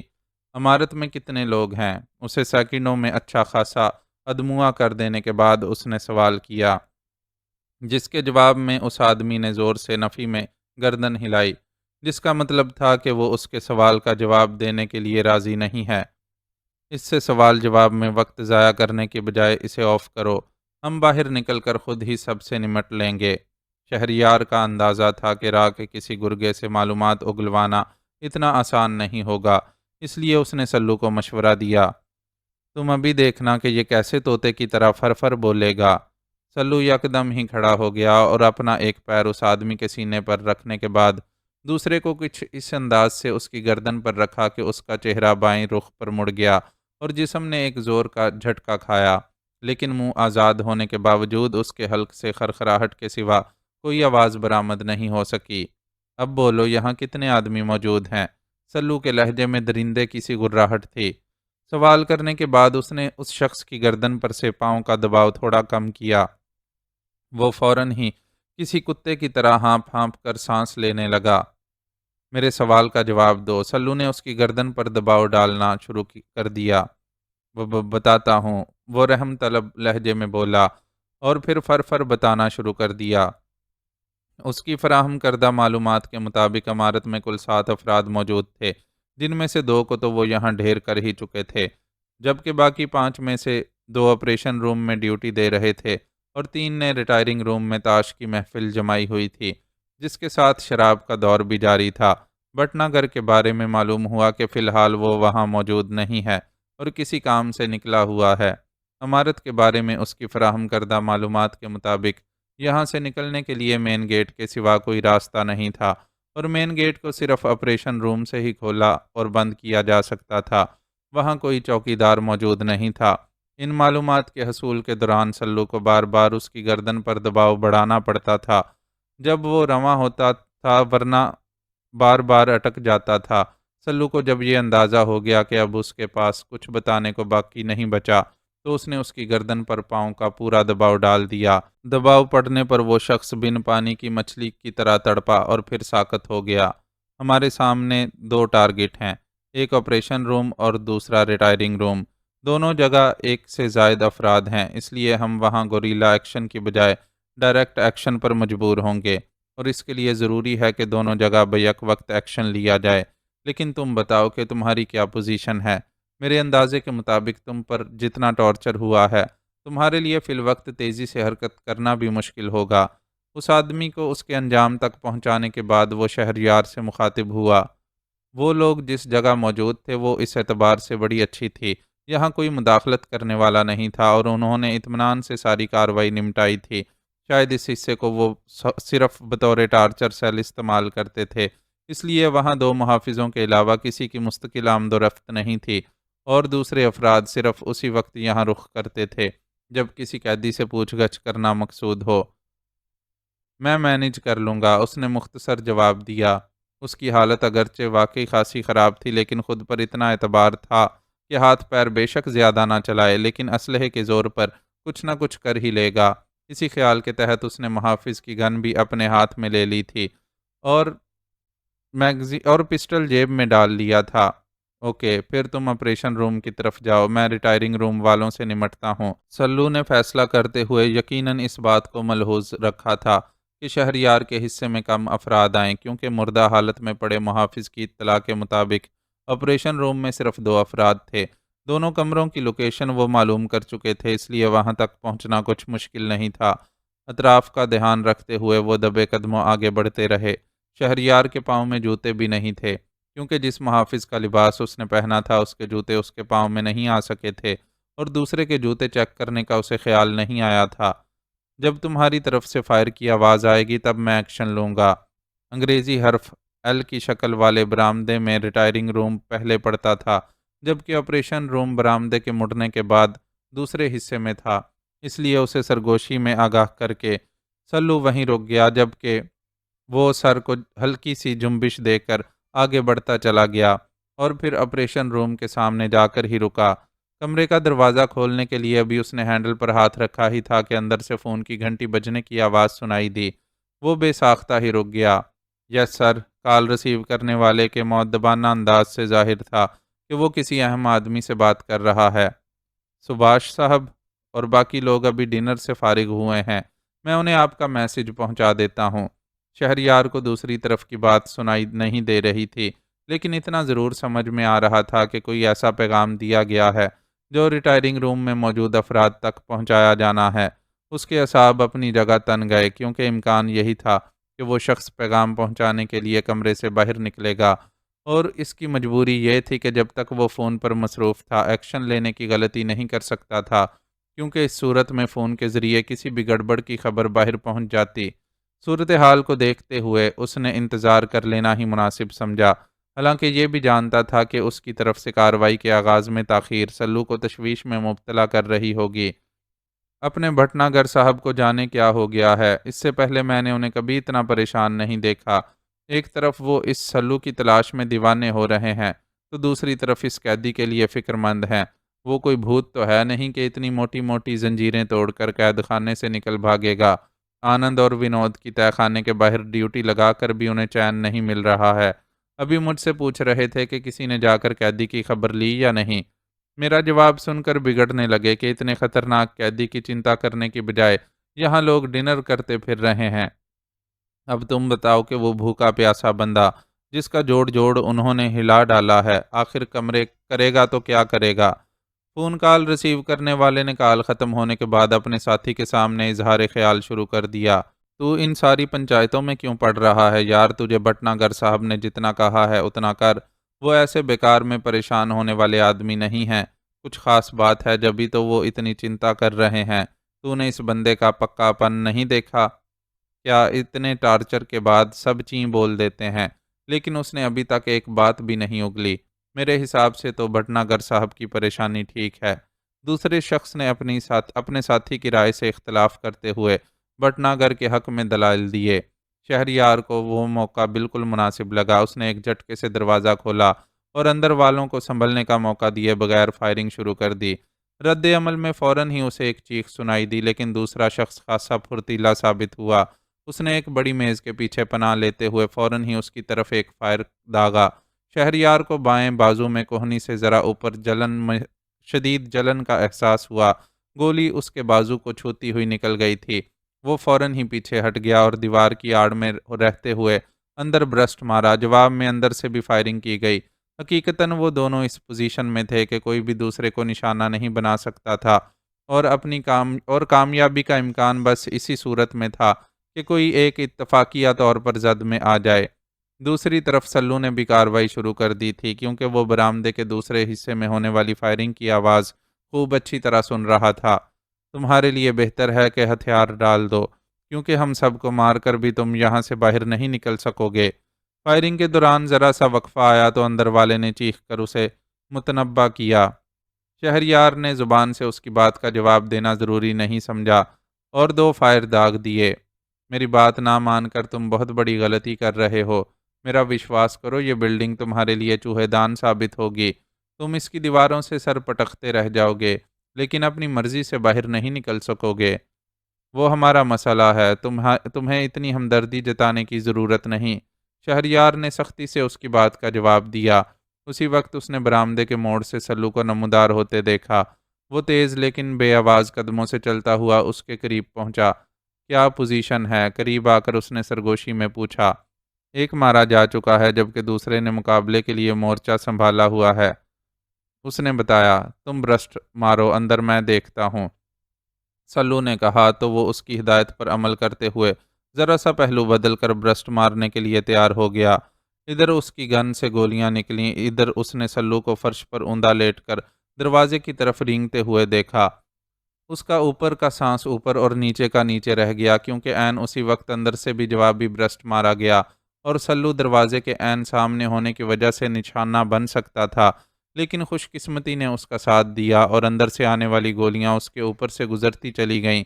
اصل میں اندر موجود بندے کو اندازہ نہیں ہو سکا تھا کہ اس کے مقابل کی مدد کے لیے کوئی اور آ چکا ہے، اس لیے اس نے پہلے ہی کی طرح دیوار کی آڑ میں چھپے شہریار کو نشانہ بنانے کی کوشش کی تھی۔ رینگ کے عین دروازے کے بیچ میں پہنچ جانے والے سلو کی طرف تو اس کی توجہ ہی نہیں گئی تھی، اور اسی چیز کا سلو نے فائدہ اٹھایا تھا۔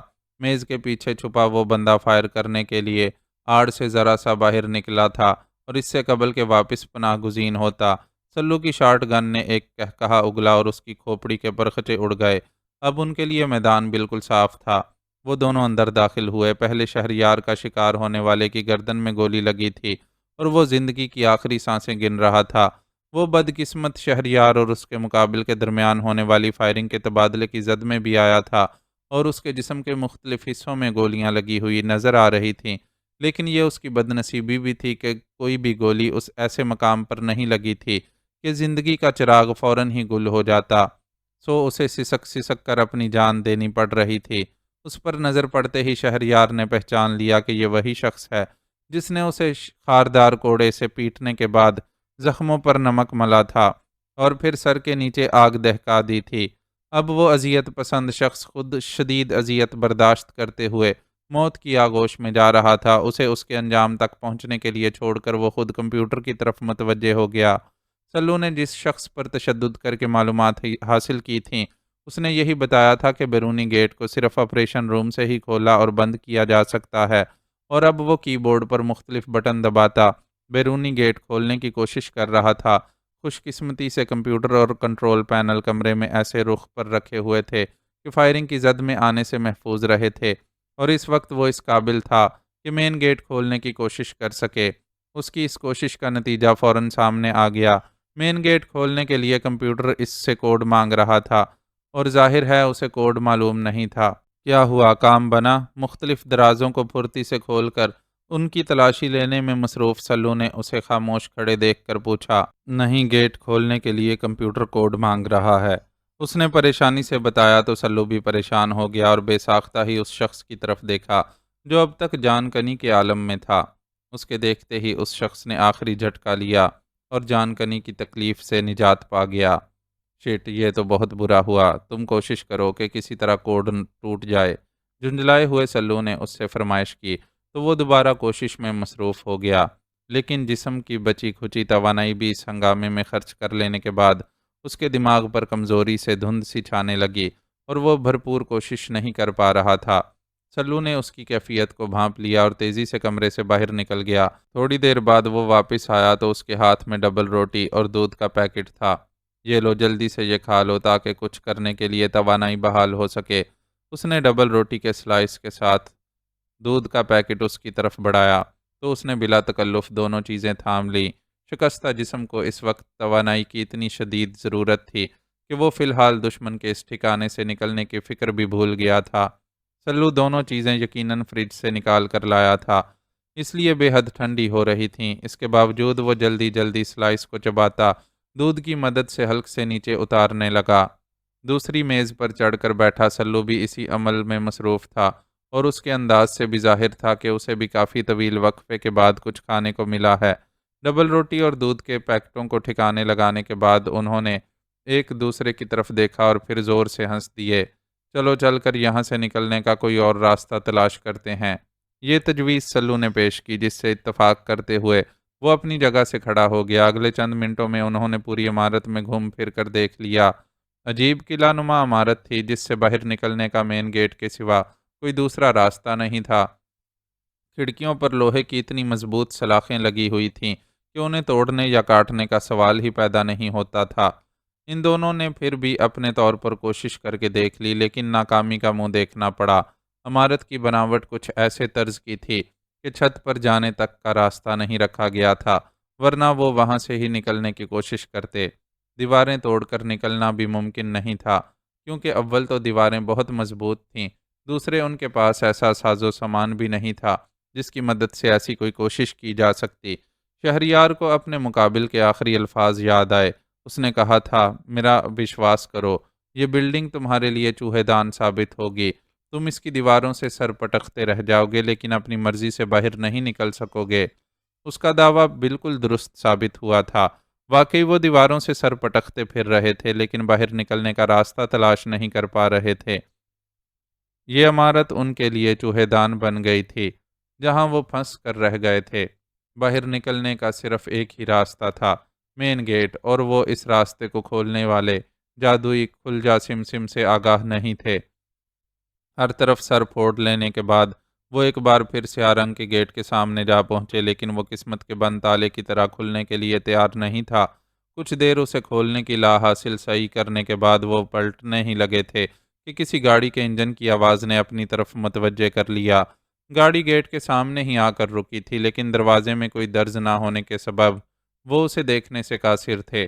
شہریار کچھ سوچ کر سرپٹ آپریشن روم کی طرف بھاگا، کیونکہ وہ وقتاً فوقتاً مستقل کوشش کرتا رہا تھا، اس لیے کمپیوٹر کی سکرین پر اس وقت بھی مین گیٹ کا منظر ہی نظر آ رہا تھا۔ اس نے کچھ بٹنوں کو پش کیا تو منظر واضح ہو گیا اور گیٹ کے باہر موجود گاڑی نظر آنے لگی۔ جس وقت اس نے گاڑی کو دیکھا وہ ریورس ہو رہی تھی، پھر بھی اسے ڈرائیونگ سیٹ پر موجود بٹنا گر کا چہرہ نظر آ گیا، جس پر اس وقت شدید الجھن اور پریشانی کے تاثرات تھے۔ دیکھتے ہی دیکھتے گاڑی سکرین سے غائب ہو گئی اور سامنے سپاٹ زمین نظر آنے لگی۔ کیا ہوا؟ کون تھا باہر؟ اس کے پیچھے آپریشن روم میں آنے والے سلو نے پوچھا تو وہ آہستہ سے اس کی طرف پلٹا۔ بٹنا گر۔ اس یک لفظی جواب میں سب کچھ تھا۔ وہ دونوں ہی جانتے تھے کہ بٹنا گر کا یہاں تک آ کر واپس پلٹ جانا کوئی معمولی بات نہیں ہے۔ گیٹ نہ کھلنے پر وہ سمجھ گیا ہوگا کہ اندر کوئی گڑبڑ ہو چکی ہے، اور ظاہر ہے یہ اس کی جگہ تھی، اس لیے یہاں ہونے والی گڑبڑ سے نمٹنے کے لیے وہ مؤثر اقدامات کرنے کی پوزیشن میں تھا، جبکہ وہ دونوں انتظار کے سوا کچھ نہیں کر سکتے تھے، اور یہ بالکل عالم برزخ میں ٹھہرائی گئی روحوں کا سا انتظار تھا کہ دیکھیں پردہ غیب سے ان کے لیے جنت کے در کھلنے کا اعلان ہوتا ہے یا وہ جہنم میں دھکیلے جانے والے ہیں۔ معزز ناظرین و سامعین، لائک، کمنٹس اور شیئر ضرور کریں۔ شکریہ۔